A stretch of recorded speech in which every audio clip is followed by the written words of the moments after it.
Hi, good afternoon, everyone. My name is Wael. I'm one of the intensive care trainee currently at LRI.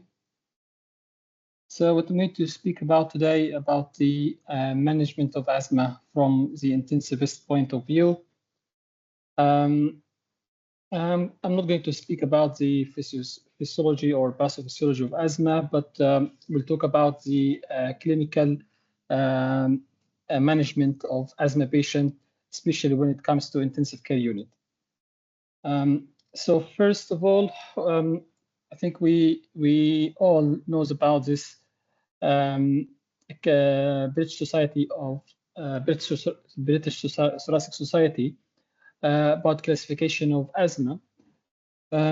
So this classification may help us to plan where the patient will go. So the recommendations for moderate acute asthma is that the patient, if settled at any, can go home, while acute severe asthma can be managed either in acute medical ward or HDU. Life-threatening asthma and near-fatal asthma will be escalated to intensive care unit. Moderate asthma means increasing symptoms of shortness of breath with a chest tachypnea and cough with peak expiratory flow between 75 to 50% of the best predicted. And there should be no features of acute severe asthma. To say it is acute severe asthma, that means one of the following should be there, like peak expiratory flow rate, 33 to 50% of best predicted. And also the respiratory rate is more than 25 cycle per minute. Tachycardia with heart rate 110. Sometimes some other guidelines said 120 beat per minute, and the patient is not able to complete one sentence in one breath. Life-threatening asthma, when we talk about it, we have either any of the clinical or measurement points that can define life-threatening asthma. So, for example, if the patient has altered conscious level, if the patient has respiratory exhaustion, or if we found arrhythmia on the monitor, or the patient had developed hypotension, which reflect the hyperdynamic inflation, and also if the patient is failure to oxygenate with cyanosed, become cyanosed, or silent chest due to hyperinflation, and also poor respiratory effort as part of the exhaustion. Measurement-wise, if the BF less than 33% of the predicted, sometimes we may say that the patient has no peak expiratory flow rate, and it is difficult that the patient can give accurate measurement even at home.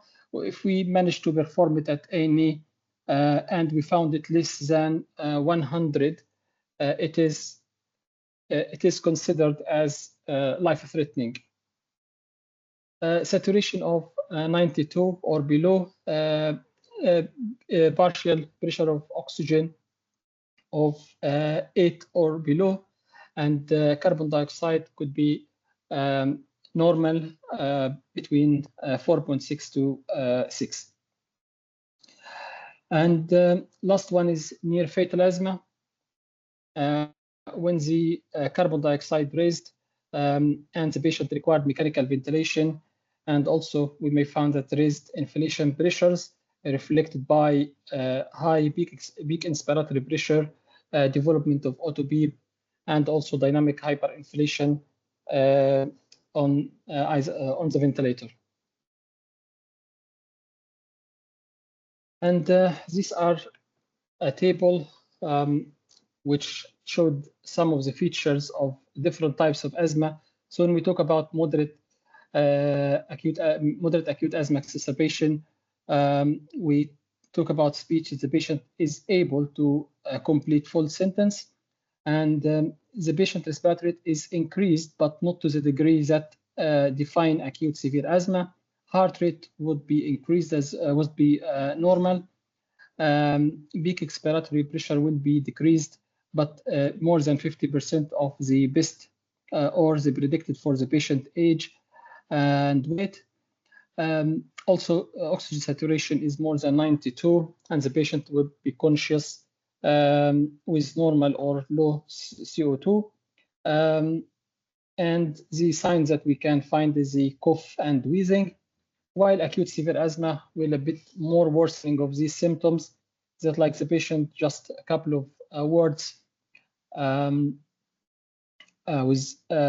one breath, respiratory rate will be more than 25 breaths per minute, heart rate more than 110, and also BF, as we said, 33 to 50, with saturation maybe less than 92. And also the patient remains conscious. CO2 is normal in this situation, and the patient is using accessory muscles of breathing plus audible wheezing or sometimes tracheal tug.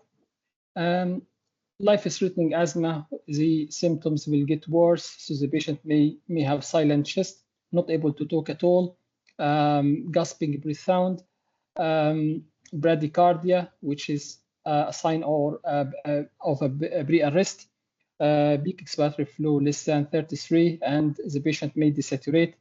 Also may have altered conscious of level of conscious and may be confused or fatigued. CO2 may be high or normal, and the patient may be cyanosed. And because of the hyperinflation or hyperdynamic inflation of the lungs, the patient may have hypotension. And there was a national audit, and this is from the Royal College of Emergency Medicine website, that has been done for 200 patients who had phthisis or near fatal asthma attack, trying to define the precipitant factors which increase the risk of this in those patients. First, from the history, like previous attack of near fatal asthma or the patient required ICU admission or mechanical ventilation as a result of asthma attack, previous history of admission in the last year, also if the patient is using more than 3 classes of asthma medications, and the multiple requirement for the short-term reliever, plus the patient is repeatedly presented to the emergency department with asthma attack, and also the patient may be on the maximum treatment for asthma with frequent exacerbation. Also, it was found also that some precipitant for acute severe asthma and life-threatening asthma, that the patient psychological factors like non-compliance to treatment, failure to attend appointment, frequent home visits, the patient denial of medications, repeated self-discharge from the hospital, psychiatric illness and self-harm, situational stress, alcohol or drug abuse, and also obesity, some learning difficulties, social isolation, and childhood abuse. So these were the precipitant for life-threatening asthma. To talk about intensive care, when we go to see a patient in A&E or at acute medical ward, there are some features that we look for as ICU team, which may help us to make decision about admission to ICU or management of the asthma patient in ICU. So first we look for history of previous intubation, and if the patient has frequent admissions to the hospital with asthma attack. And then by examination, we look at the patient if agitated or delirious patient, and if they are in respiratory distress using the accessory muscles of breathing, some features of respiratory distress, either like intercostal recessions, tracheal tug, which drop of or descent of the trachea with inspiratory, which reflect hyperinflation and using of accessory muscles. When we listen to the chest, there may be silent chest or cyanosis. Also, the patient is not able to speak. Pulsus paradoxus, which is difficult to assess if the patient is not having arterial line, which means also a drop in the arterial pressure of 10 to 12 millimeter mercury with inspiration. And also if the patient has tachycardia with heart rate of more than 110. We also may have a look at the pulmonary function test. Patient in respiratory ward, they used to have forced expiratory volume and spirometer. They check for the forced expiratory volume less than 1 liter is a sign of severe asthma. And also if we have BFR less than 100 or less than 60% of the predictive. We may have an arterial blood gas, and if the patient has high CO2 level, or if the patient has respiratory acidosis.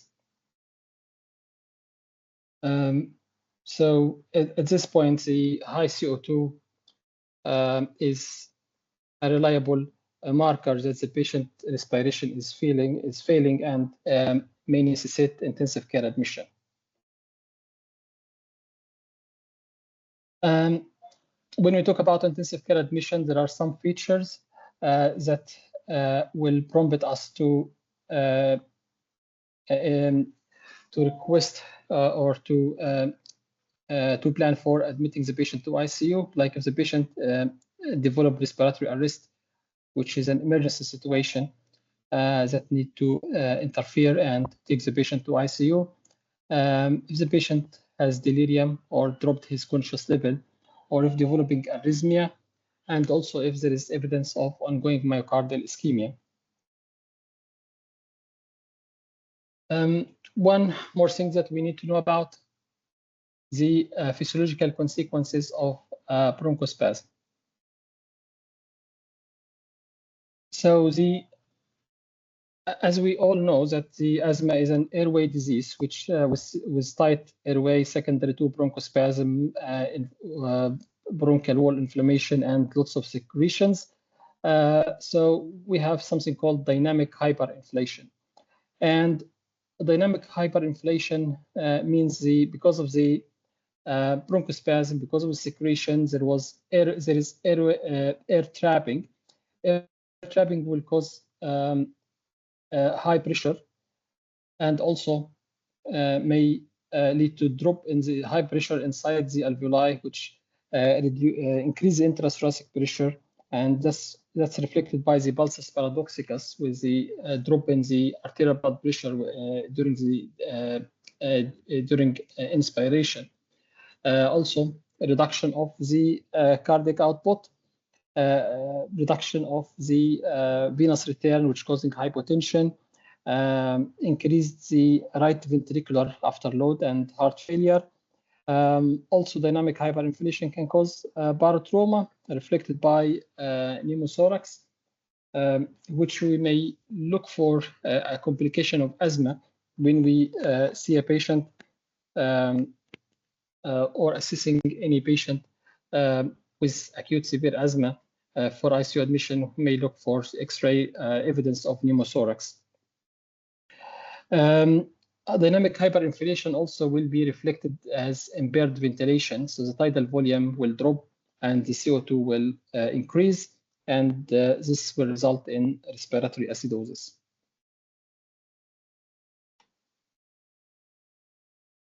The other thing of bronchospasm will cause hyperinflation, a flat diaphragm, and also the flat diaphragm will limit the tidal volume and also will reduce the ventilation, which will make CO2 washout difficult and causing CO2 retention and silent chest as well. when we talk about the physiological consequence of bronchospasm, we will have a deranged gas exchange.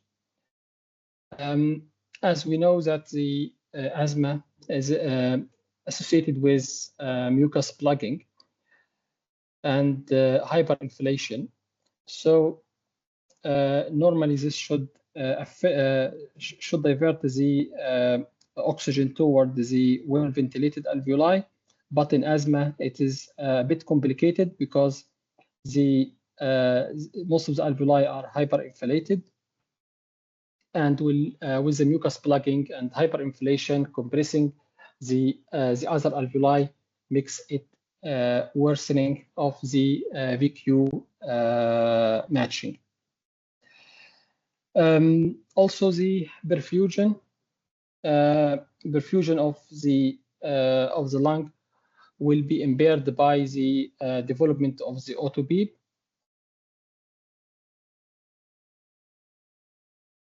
We'll move to management of the asthma patient if we decide either to manage the patient at emergency department or to help the ward team to manage the asthma or to take the patient to ICU. There is a stepwise approach for asthma patient. First line, which has a strong supporting evidence, humidified oxygen with target saturation between 90 to 92, nebulized beta-2 agonist, nebulized anticholinergic, and also intravenous hydrocortisone and oral prednisolone. Regarding humidified oxygen, we target the saturation in asthma patient or acute severe asthma or life-threatening asthma patient to be between 90 to 92 for some reasons. So we talked before that the asthma patient with hyperinflation will have VQ mismatch. So the patient has already uneven ventilation due to bronchospasm and the mucus plugging. If we give a high concentration of oxygen, then we are blocking the hypoxic pulmonary vasoconstriction response, which will divert the blood away from the poorly ventilated lung. So when we block this mechanism, the blood continue flowing to the poorly ventilated region, and also it will worsen the VQ mismatch. And when we try to wean off the oxygen, the VO2 will drop significantly. Plus, hyperoxia will have some deleterious effect on the airway epithelium because of the free radicals, and also it will increase the inflammatory mediators, which we don't want in such patient, and also it may promote the bronchial hyperactivity. We know about Haldane effect. So basically Haldane effect is that the oxygen concentration will determine the CO2 wash out from the tissue. So if we are increasing the oxygen, we are blocking this Haldane effect and will make CO2 worse. So this phenomena is similar to the phenomena happen in COPD patient with CO2 retention. So we basically have to maintain target oxygen management to avoid the development of CO2 retention. The most important step in the management is nebulized beta-2 agonist, which is the first step in the management. However, unfortunately, when the patient has severe asthma attack, it's only about 10% of the nebulized drug reaches the lung because of the secretions, of the bronchospasm, because of the airway inflammation, and this will make the nebulized salbutamol or formoterol is very difficult to achieve adequate response. We may need to add nebulized anticholinergic drugs. So anticholinergic is like ipratropium bromide. So it's worth mentioning that ipratropium bromide or any other anticholinergic does not have any effect on its own, so it has to be combined with the beta-2 agonist. So when they are combined together, they have synergistic effect. So first, when we add beta-2 agonist, it relaxes the smooth muscle via increasing the cyclic AMP and also causing rapid bronchodilation. However, anticholinergic will cause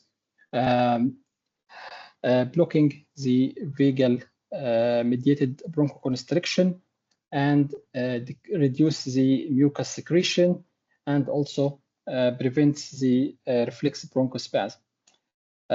So both together are important to maintain or to achieve some bronchodilation. Plus, the anticholinergic will reduce the chance of beta-2 agonist tachyphylaxis. So almost all guidelines recommends now ipratropium bromide plus salbutamol in moderate to severe asthma exacerbation. Steroid use in asthma patient, we use IV hydrocortisone or oral prednisolone. Both will have the same effect.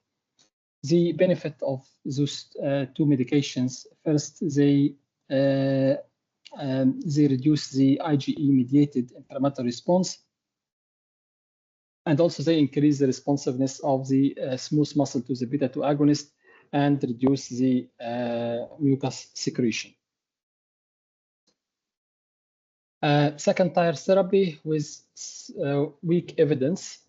When we use the intravenous beta agonist, bronchodilator for refractory bronchospasm, mesylexancines, nebulized adrenaline, magnesium sulfate, mucolytics, and helium with oxygen mixture. We'll go with some details about the IV beta-2 agonist and mesylexancines and magnesium sulfate. So as we spoke before, that the nebulized bronchodilator, only 10% of the nebulized material will go into the bronchospastic lung. So when this fail, and when the first steps fail with hydrocortisone, then we go with the IV bronchodilators. And the recommended dose for this is from 5 to 10 mic per minute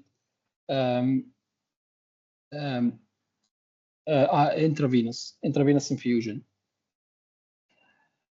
The next one of the intravenous medication is mesylexancines. Specifically, we talk about aminophylline. That is recommended by the British Thoracic Society that we can start loading dose of 5 milligram per kg over half an hour, followed by infusion of 20 to 25 milligram per minute. And with monitoring of the aminophylline level after 4 hours, and adjust the dose accordingly to maintain the level below 10 micromole per liter. It's worth mentioning that those medications have some serious side effects that can cause increased heart rate, that can precipitate seizure, that even can cause cardiac arrest. And also, it reduces the sedative effect of propofol. In patients with COPD and liver cirrhosis and heart failure, those medications are not advised. Magnesium sulfate. So magnesium sulfate is the second line option in asthma management. It is recommended by the British Thoracic Society that IV magnesium sulfate for severe or life-threatening asthma that is not responding to initial treatment will consider IV magnesium sulfate about 2 grams over 20 minutes in adult with life-threatening features, or those who are not improving after initial bronchodilator or steroid use. Magnesium sulfate will cause bronchodilation and also reduces airway inflammation and improve the airflow. Third therapy, ketamine. Usually we use it during induction because it maintains the airway reflexes, and also it has some sympathomimetic effect, which may cause some bronchodilation. Volatile anesthetic, sevoflurane and isoflurane is a strong bronchodilators, and we use it frequently in ICU. And if this fails, we refer to ECMO.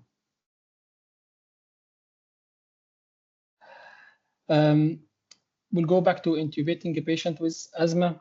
And when we intubate, if the patient has severe hypoxemia, silent chest, respiratory arrest, progressive respiratory exhaustion marked by rising carbon dioxide, and also decreasing level of consciousness or altered sensory level, or if the patient has cardiac arrest or respiratory arrest. And after intubating a patient, we'll come to the ventilatory bit. So we have some principles to follow in the ventilator setting for asthma patient. So first, we are using the largest possible tube. And when we use a large tube, endotracheal tube, this will decrease the airway resistance, and it will also, hence it will decrease the peak airway pressure. We may use, as we spoke before, that the target saturation between 90 to 92. So we'll use the lowest FiO2 to maintain this saturation. We also use small tidal volume between 5 to 7 ml per kg of ideal body weight, and also we use a slower respiratory rate with 10 to 12 breaths per minute, or even lower. We also have a higher IA ratio, 1 to 3 or 1 to 4. Probably at some point on the ventilator alarm, we may need to ignore the high peak airway pressure, because the small airway has been already severely bronchospastic. So we will, the most important of determining is the plateau pressure rather than the peak airway pressure.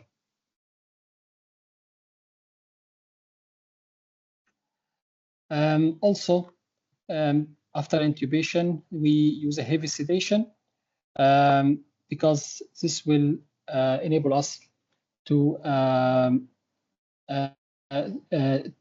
help the patient to be synchronized with the ventilator, because the patient will have severe acidosis and the patient will try to trigger the ventilator. So it's better the patient to be sedated well to be managed with the ventilator. And also we may need to use a neuromuscular blocker to help the patient harmony with the ventilation. And also we, as we said about the neuromuscular blocker, we use it for the lowest time.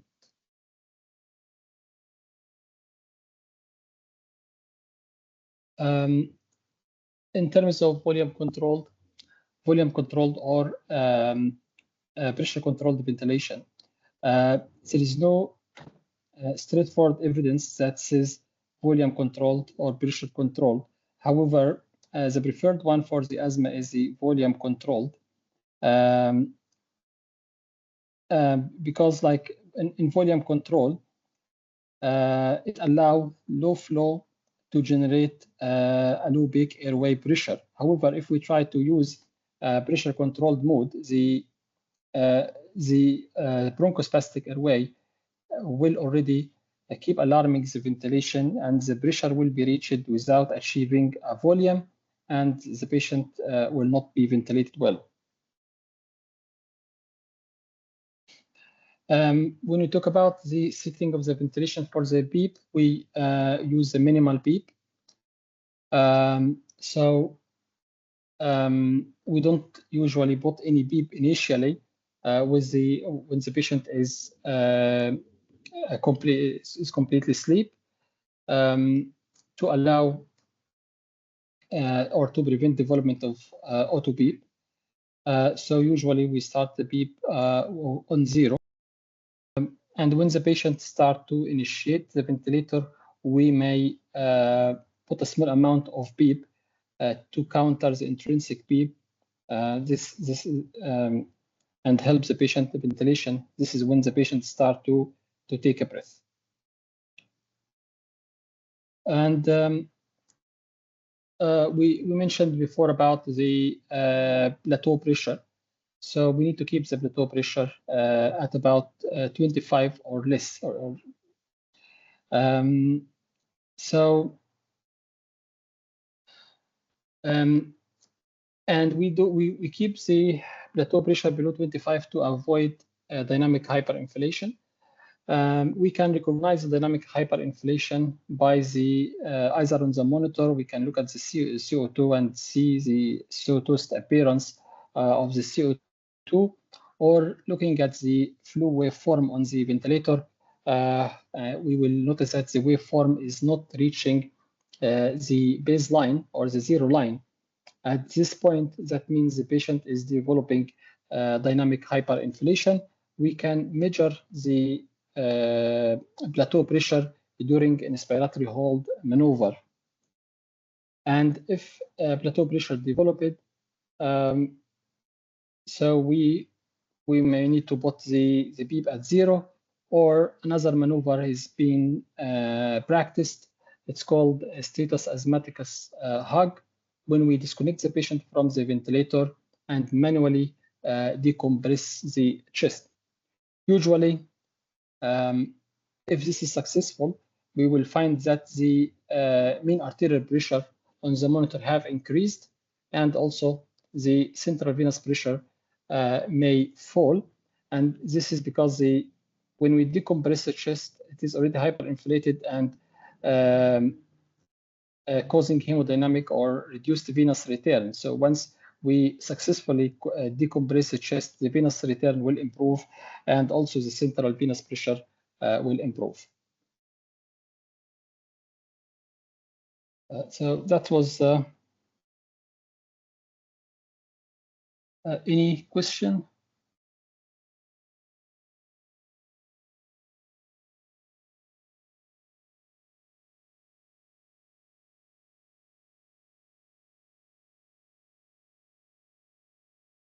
Any question?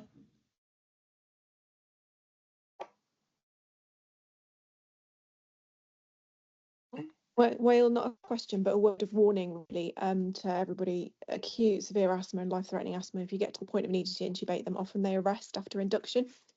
So it's not one of those things to be managing, without very senior support. And it's something that I still find quite scary managing myself.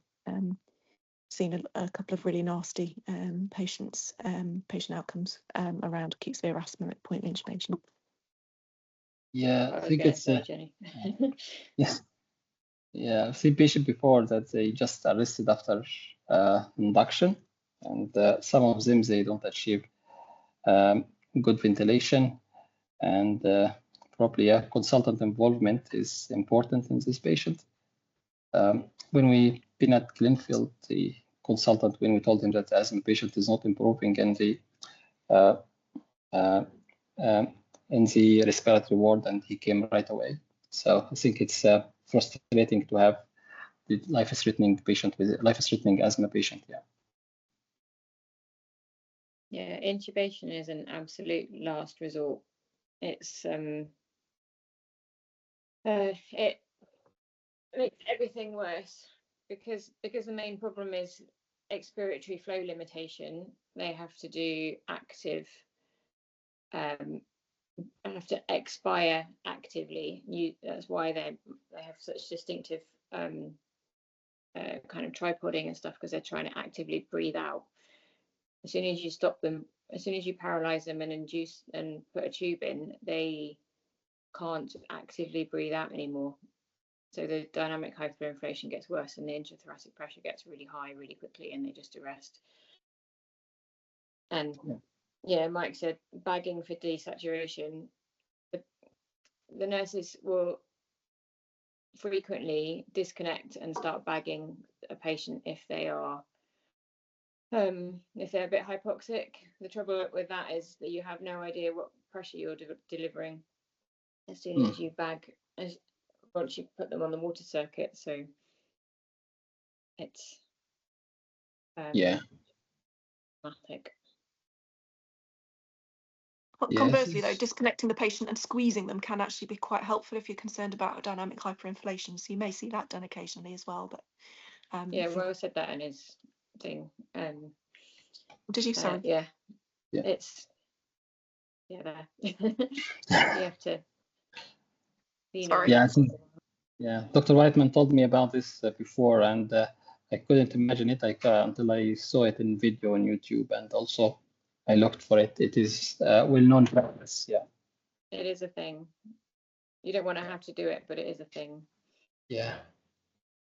You do look like a right hero, though. You do, yeah. If it works, anyway. Cool. Right. Thank you, Will. All right. Thank you, Dr.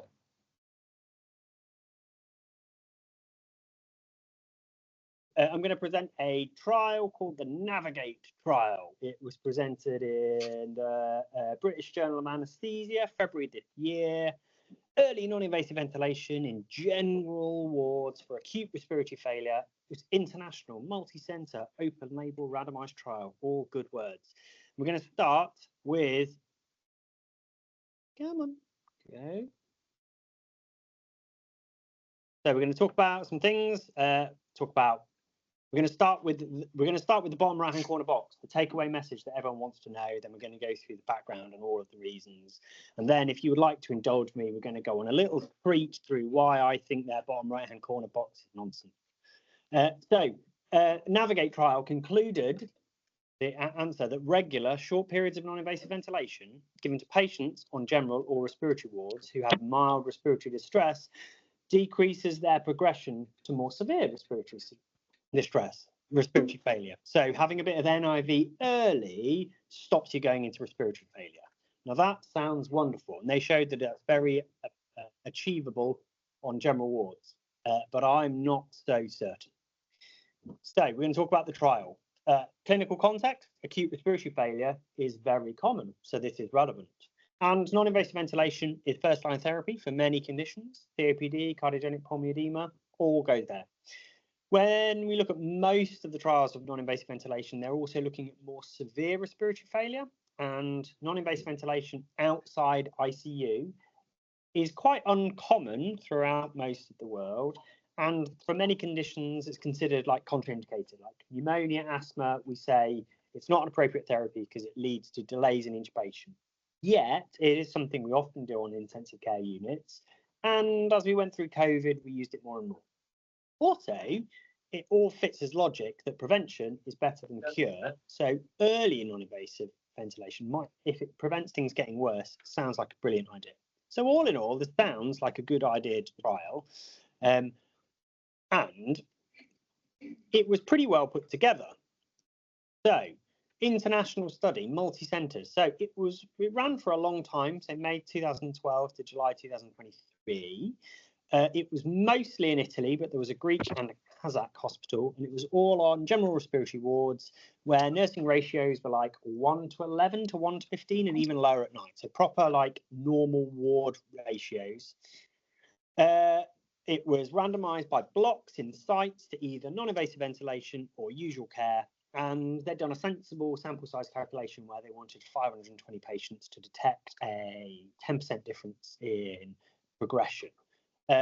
Which was sensibly achieved and done appropriately. So inclusion criteria, you needed to be an adult and have mild acute respiratory failure, which they defined as having chest X-ray changes, either consolidation or somatolectasis, a PAFI ratio of less than 300, stats of less than 92 on air, or mild compensated hypercarbia, so CO2 of more than 6, but a pH that was a bit low.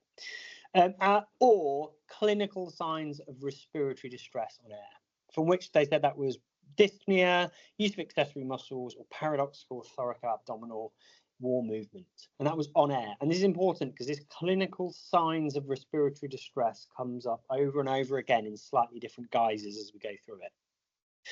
Anyone with COPD exacerbations got excluded. If you had severe hypoxia, you were excluded. So severe hypoxia at presentation or decompensated hypercapnia, so your pH had gone less than 7.3, or if you were so sick you needed immediate mechanical ventilation or ICU admission.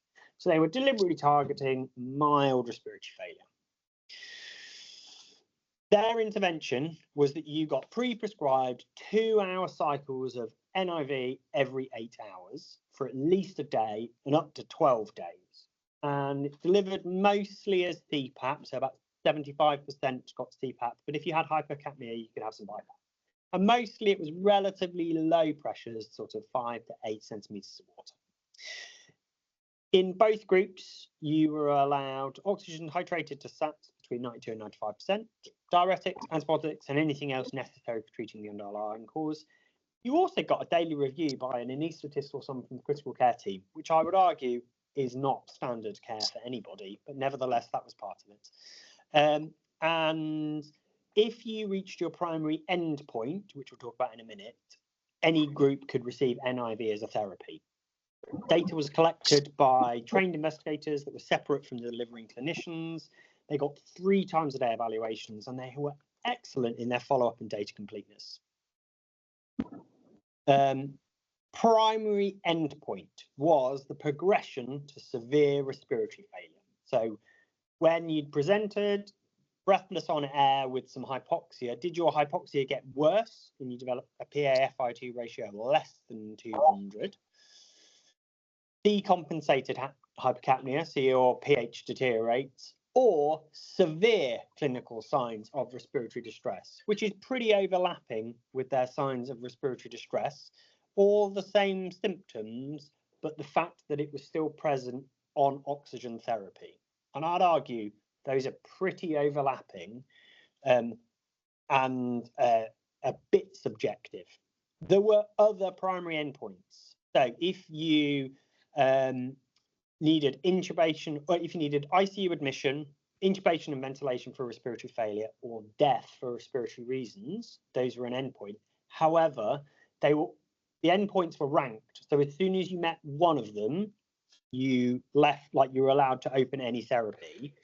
And so you would always reach either severe clinical signs or severe hypoxia before you reached intubation, ventilation, or death. And so they've used these other endpoints in their data presentation, but actually you would always, one of these presented 3 were the important endpoints that took you out of your trial group. They looked at a bunch of sensible secondary endpoints like 28-day, 90-day mortality, hospital length of stay, and a big long list of other respiratory complications. Then they did lots of very sensible statistics.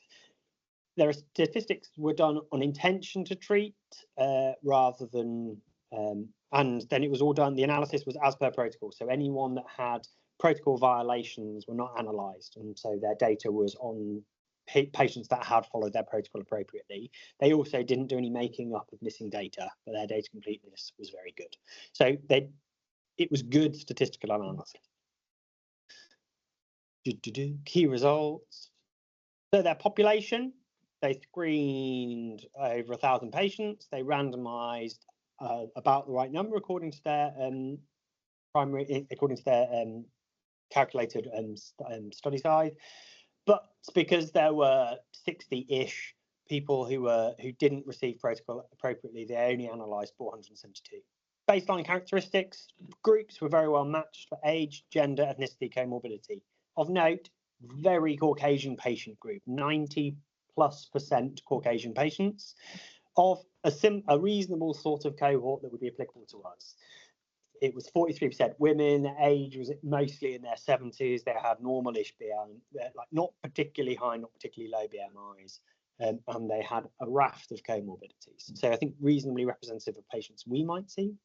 Primary causes of respiratory failure, again, pretty well matched. We've got a large number of pneumonia, some cardiogenic pulmonary edema, some post-op respiratory failure, and then a big random group of other. Given the time it ran, from 2012 to 2023, COVID played a big part in it. What they've not made clear is if the patient had COVID, how it was presented in data, whether it was in pneumonia or as another cause. But it makes up a group, and it's probably not of the biggest significance. Patients, when they presented, what their main defining criteria for having mild respiratory failure, almost all of them had hypoxia, half had chest x-ray changes, and about a third had clinical signs. Very few were presented with hypercapnia. So that was how most of the patients were presented. Of note, there were a reasonable number who presented with severe hypoxia, so hypoxia that was less than 200, but they allowed them to be enrolled and just treated them as a protocol violation, which gets a bit confusing. But essentially, there were patients that came with a lowish oxygen level, got some treatment, and then settled. And so they allowed them to be enrolled into the trial. So it might smudge their numbers, but I don't think it made a particularly devastating impact. Their primary outcome, the key thing, in the intervention group, there were fewer patients who progressed to severe respiratory failure than in the standard care group by a statistically significant margin. So decrease your chance of progressing from 28 to 18.5%.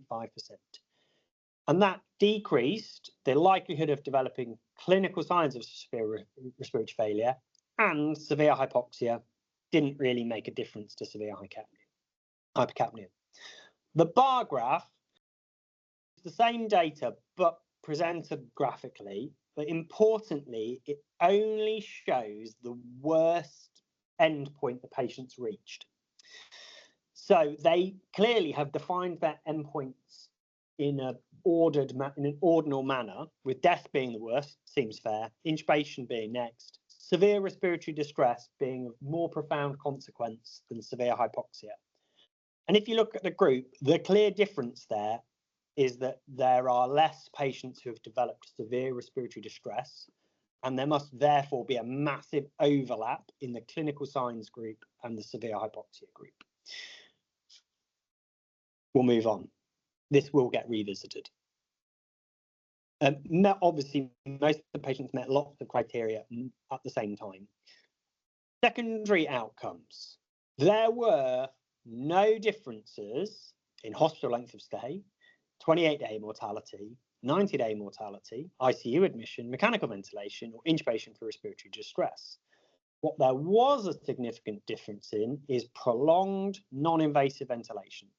So once someone had reached their endpoint, either become severely hypoxic or developed severe respiratory signs, the treating clinicians could choose to treat them with NIV of at least 12 hours a day, instead of the treatment protocol of 2 hours in 3 blocks a day.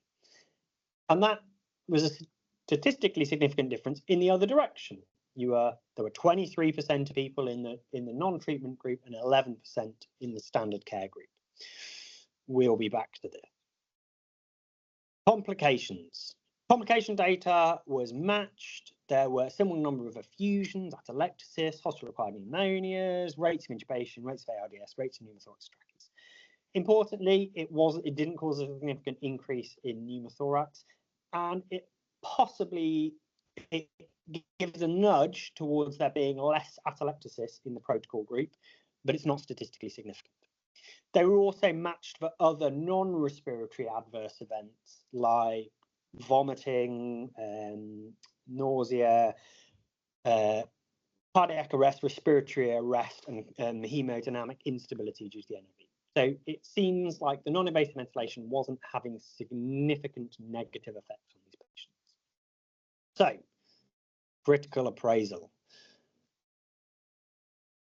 This study is pretty well designed. They've thought about a relevant question, thought about a way to deliver it. They managed to deliver that on an international scale in multiple centres. It's a relevant question. Their data completeness was excellent. Their 90-day follow-up was almost complete for all of them. And this was an investigator-led project with no funding. So read between the lines, that was an Italian intensivist that had an idea that he could keep some patients out of ICU with some NIV, chatted to his mates at a conference, and some of them happened to be Greek and Kazakh, and boom, you've got an international multi-centre study. So excellent work. with good data completeness. Weaknesses. Using clinical signs of severe acute respiratory failure as a main endpoint is intrinsically prone to bias. The patient can't be blinded to the clinician because it's obvious whether they are or are not on NIV. So the blinding was done to the data collectors, but even then they weren't blinded to it. And a large number in both groups had clinical signs at their point of enrolment. The only difference is whether they'd started their oxygen then or not. So there's a lot of intrinsic bias there. And does that bias influence your decision to say, oh, this patient looks breathless, I think they'll do better if I start some NIV on them, which is fundamentally the way a lot of these patients went. It's a very long data collection period. So it took 11 years for them to collect all the data, during which time a lot has changed. That said, in years 1 to 4, there were almost no patients recruited, like less than 10. And the majority of the patients were collected in years like 6 through to 11. But COVID forms a part of that period. And whilst during the main pandemic phase, recruitment almost completely stalled, during sort of second, third waves, there was a burst of recruitment. Data on COVID was specifically sub-analysed post hoc, and they didn't really find any specific difference in outcome. That COVID changed a lot of the way we treat people, namely self-proning became a big thing. Use of NIV for COVID was initially a big no-no and then became, oh, this actually works. It also coincides with high flow nasal oxygen going from essentially unused to being pretty common. In this trial, high flow nasal oxygen was allowed and wasn't considered to be non-invasive ventilation, and was used in a small number of patients. There were 17 in the usual therapy group and 3 in the NIV group. So there is a difference, and it's impossible to really grasp where that comes from. Also, I'm not sure if I define severe hypoxia as a PaFi2 ratio of less than 200. I think that's not what it is in my mind. So it seems like an odd threshold. What is the clinical relevance of the difference between sub 300 and sub 200 that they've used, other than showing things are getting worse? Also, let's go back to these outcomes that I'm not happy with. So if you look at the graph, clearly the difference in the group is that early NIV means fewer patients develop severe respiratory distress. And the absolute reduction there is about 24 patients. But it's coincidental that a very large number of the standard care group then get prolonged non-invasive ventilation, 30 of them, almost like they're the same group of people. And so really, what the trial has actually shown is that using early NIV makes you a bit less distressed and then doesn't change your ultimate outcome, but makes it a bit less likely that you need some more NIV, which doesn't really seem like quite the useful outcome it was. And the number needed to treat that is really high. So it took the entire early NIV group, so 265 people, to get 30 fewer needing NIV. So the number needed to treat is 9. So for every 9 people you give NIV to for a bit, one of them doesn't need a bit more NIV. Bearing in mind, NIV is expensive and not very fun for the patients. 15% of the patients in the NIV group discontinued the therapy because of intolerance. Seems like quite an invasive intervention for not very much outcome difference. So, conclusion. It is locally applicable. The patient group is very similar to a patient group we see. Okay, the ethnic mix is not quite so, but the baseline demographics, the age group, the presentation of disease is. It's something that can be safely delivered on wards, and in this country, our trust, we do safely deliver non-invasive ventilation on the ward. But I'm not sure if it's quite so applicable anymore, because the way we treat respiratory failure has changed, and high flow nasal oxygen has been one of those significant game changers. Is the outcome of relevance? Not really, because the things I care about didn't change at all. Patients' ultimate outcome didn't change, and this comes at cost. There will be a vast amount of consumables. We will need to go shopping for a considerable number of NIV or NIPI machines. I think it will also add a big sense of pressure on respiratory wards. If you step onto a respiratory ward and there are 20 patients on NIV machines, it's going to make them seem very acute and like there are very many potential problem patients. And so it will make them feel busier, more stressed, even though the group hasn't changed. It's also got a really negative impact on patients. NIV isn't very nice. So whilst early NIV might decrease atelectasis a bit, might make the oxygen level a bit better, it fundamentally doesn't change your outcome. And I think we've moved on from NIV being the early treatment for early respiratory failure because high-flow nasal oxygen fits that gap and is in a much more pleasant package. So it sounds like it should be a nice positive trial outcome, but I'm going to stick with this doesn't tell me anything new. Any questions?